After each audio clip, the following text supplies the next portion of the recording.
I think this is fairly new for the modern era. My historian friends have told me about battles in the Pacific in World War II, where malaria or some other disease was ravaging forces, and the outcome of battle really was determined largely by sickness. So in a broad historical sweep, this is not new.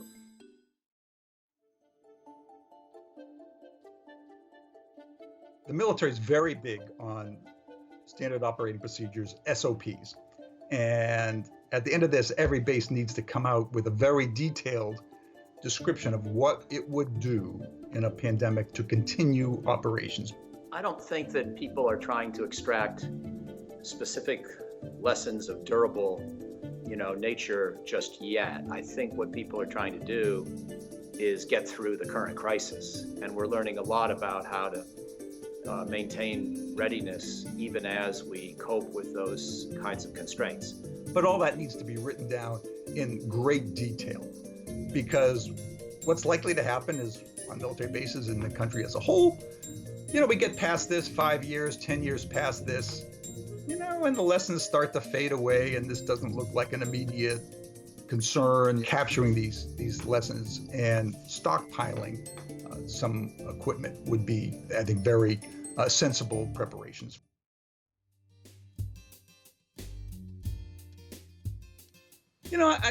I'm not sure if there is a phase two, just because it's not clear how you could harden a base against a pandemic ahead of time.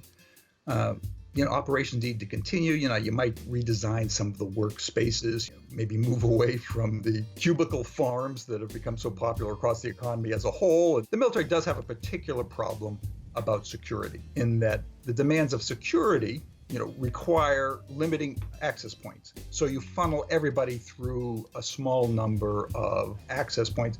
The problem, of course, during a pandemic is if you're funneling everybody through the same gate, they bunch up and you have the risk of infection. So they're going to have to think about, redesigning access. As to a specific question like whether you have more access points in order to reduce the likelihood of contamination or contagion at a single access point, that's a fascinating question.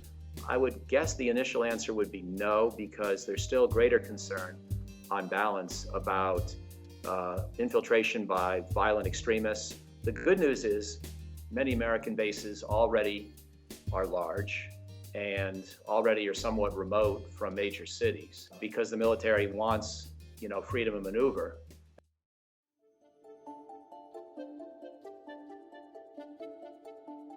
Right. Well, in the last week, I've had webinars with both the Chief of Staff of the Army, as well as the Secretary of the Army and the Secretary of Defense. And they've all expressed concern going forward that we do have to watch what happens to civilian workforces. Yeah, there is no real firewall. And therefore, as communities get sick, bases will be affected. There's really no two ways about it.